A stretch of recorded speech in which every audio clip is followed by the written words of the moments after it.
Top quality और consistent performance के लिए सिर्फ सिल्वर पंप नाम याद रखना। તો સુરતમાં સચિન હોજીવાલા વિસ્તારમાં પણ આગનો બનાવ બન્યો છે કે જ્યાં એક સાથે બે કંપની આગની લપેટમાં આવી છે। પ્લાસ્ટિક અને કાપડની કંપનીમાં આગ લાગી છે। ડીપીમાં બ્લાસ્ટ બાદ આગ લાગ્યાનું અનુમાન છે।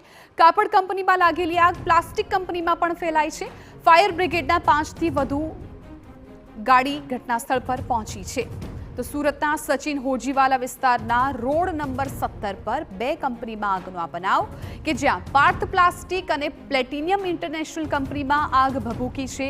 ડીજીવીસીએલની ડીપીમાં બ્લાસ્ટ થતા કંપનીમાં શોર્ટ સર્કિટ થયું અને ત્યારબાદ આગ લાગી હોવાનું અનુમાન છે। કાપડ ફેક્ટરીમાં લાગેલી આગે બાજુની પ્લાસ્ટિક ફેક્ટરીને પણ ઝપેટમાં લીધી।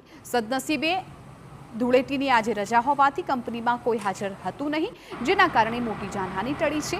આગની ઘટનાની જાણ સતત થતાં જ ફાયર વિભાગ છે તાત્કાલિક જ ઘટના સ્થળ પર પહોંચી ગયું। ફાયર બ્રિગેડની 5 થી વધુ ગાડી ઘટના સ્થળ પર પહોંચીને આગને કાબૂમાં લેવાની કામગીરી શરૂ કરી હતી।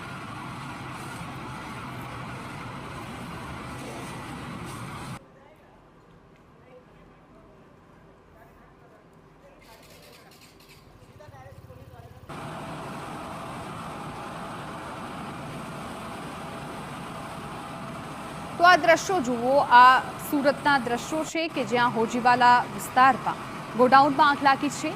એક સાથે બે કંપનીમાં આગનો આ બનાવ બન્યો છે કે જ્યાં એક કાપડની કંપની છે અને બીજી પ્લાસ્ટિકની, એટલે સમજી શકાય છે કે બંને કંપનીમાં આગ લાગી છે તો આગ કેટલી વિકરાળ હશે, કેમ કે તાત્કાલિક જ ફાયર વિભાગની જાણ કરવામાં આવીને 5 જેટલી ગાડીઓ ઘટના સ્થળ પર છે। કલાકોની જહેમતથી આ આગને કાબૂમાં લેવાના પ્રયાસો કરવામાં આવી રહ્યા છે, પરંતુ હજુ સુધી આગ કાબૂમાં નથી આવી। આ બંને દ્રશ્યો જુઓ, સુરતના દ્રશ્યો છે કે જ્યાં એક તરફ જીઆઈડીસીમાં આગ લાગી છે અને બીજા પણ દ્રશ્યો જુઓ કે જ્યાં એક સાથે બે કંપનીમાં આગ લાગી છે।